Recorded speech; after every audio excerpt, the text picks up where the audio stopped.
Part 3. Words Misunderstood.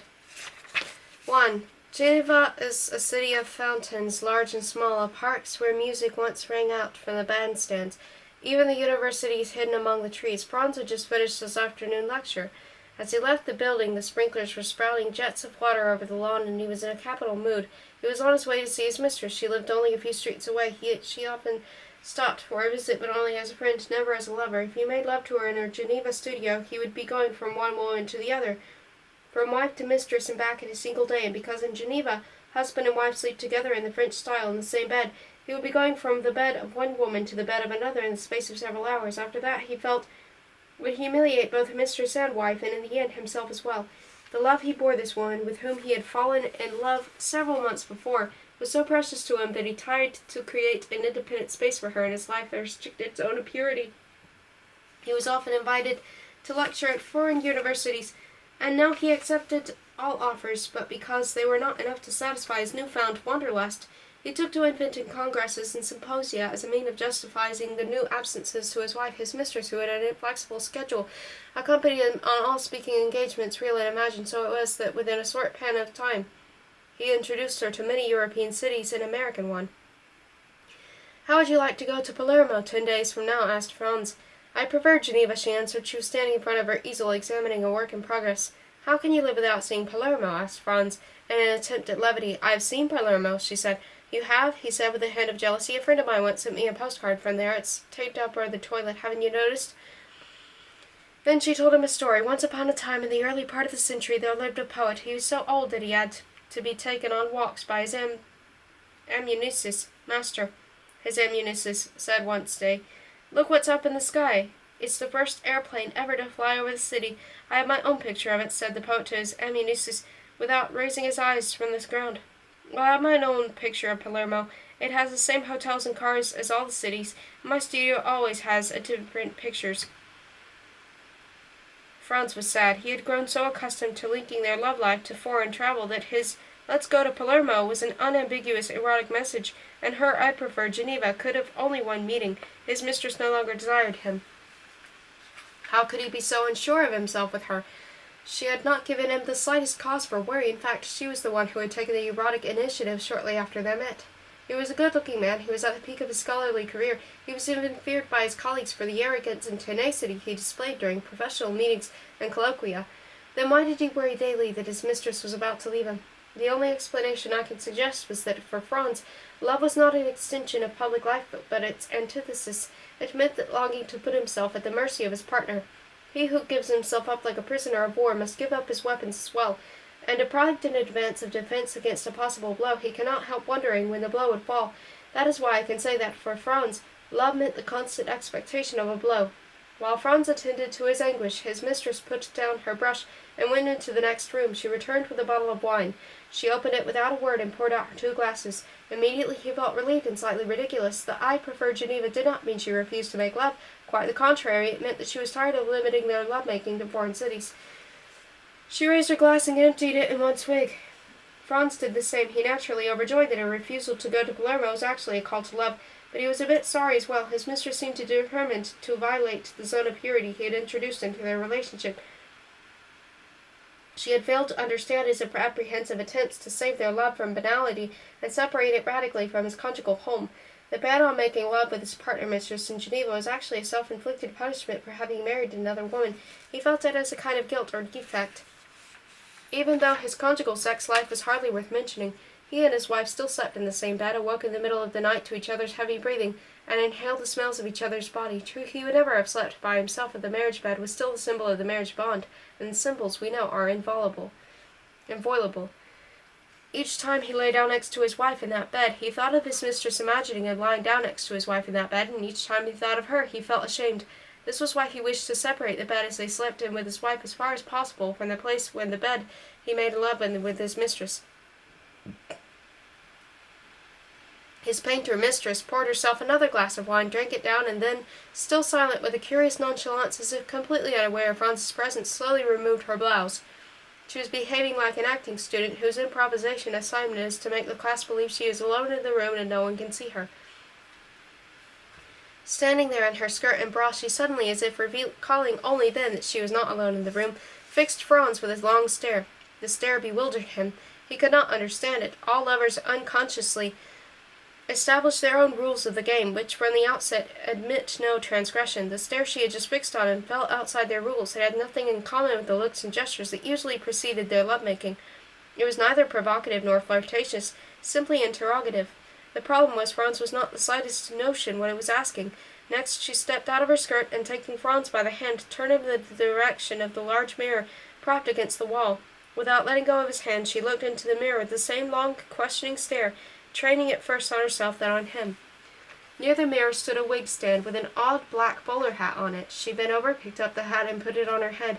The image in the mirror was instantaneously transformed. Suddenly it was a woman in her undergarments, a beautiful, distant, indifferent woman, with a terribly out-of-place bowler hat on her head, holding the hand of a man in a grey suit and a tie. Again he had to smile at how poorly he understood his mistress. When she took her clothes off, it wasn't so much erotic provocation as an odd little caper, a happening à deux. His smile beamed understanding and consent. He waited for his mistress to respond in kind, but she did not. Without letting go of her hand, she stood staring into the mirror, first at herself and then at him.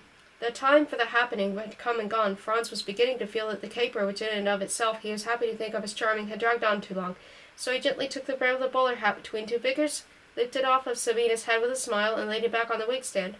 It was as though he were erasing the mustache a naughty child had drawn on a picture of the Virgin Mary. For several more seconds she remained motionless, staring at herself in the mirror. Then Franz covered her with tender kisses and asked her once more to go with him in 10 days to Palermo. This time she said yes unquestioningly, and he left. He was in an excellent mood again. Geneva, which he had cursed all his life as the metropolis of boredom, now seemed beautiful and full of adventure. Outside in the street he looked back up at the studio's broad window. It was late spring and hot. All the windows were shaded with striped awnings. Franz walked to the park. At its far end, golden cupolas of the Orthodox Church rose up like two gilt cannonballs kept from the imminent collapse and suspended in the air by some invisible power. Everything was beautiful. Then he went down to the embankment and took the public transport boat to the north bank of the lake where he lived.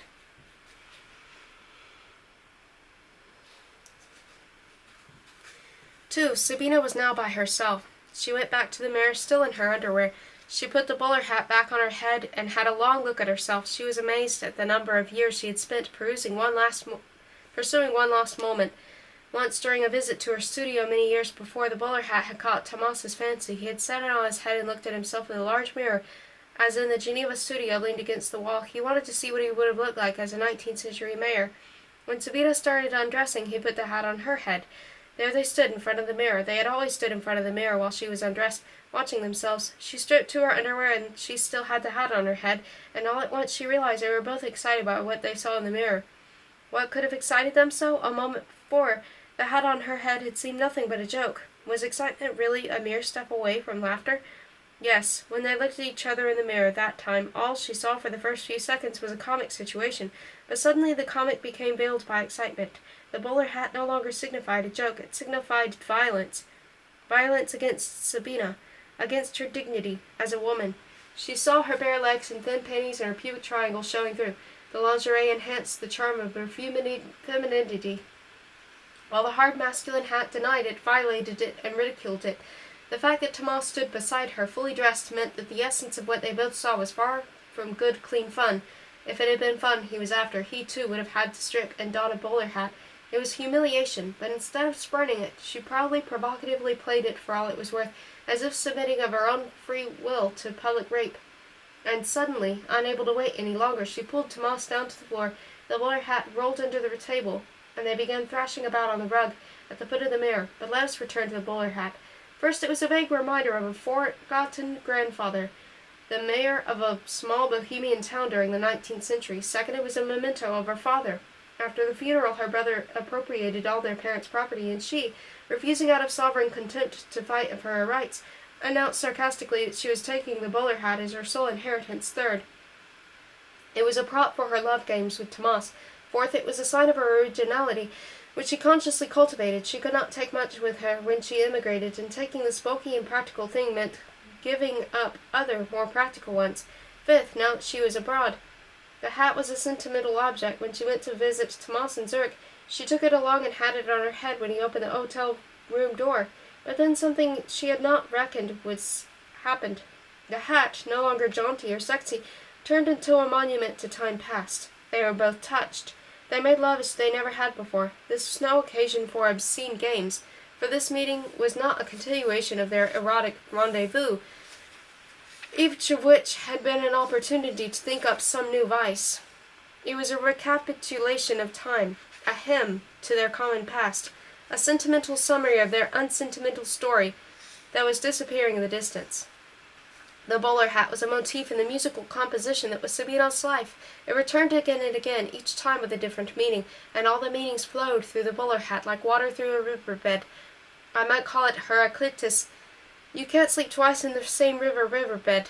The whole bowler hat was the bed through which each time Sabina saw another river flow, another semantic river, each time the same object would give rise to new meaning. Through all former meanings would resonate like an echo, like a parade of echoes. Together with a new one, each new experience would resound, each time enriching with the harmony. The reason why Tomas and Sabina were touched by the sight of the bowler hat in a Zurich hotel and made love almost in tears was that its black presence was not merely a reminder of their love games, but also a memento of Sabina's father and of her grandfather, who lived in a century without airplanes and cars. Now perhaps we are in a better position to understand the abyss separating Sabina and Franz.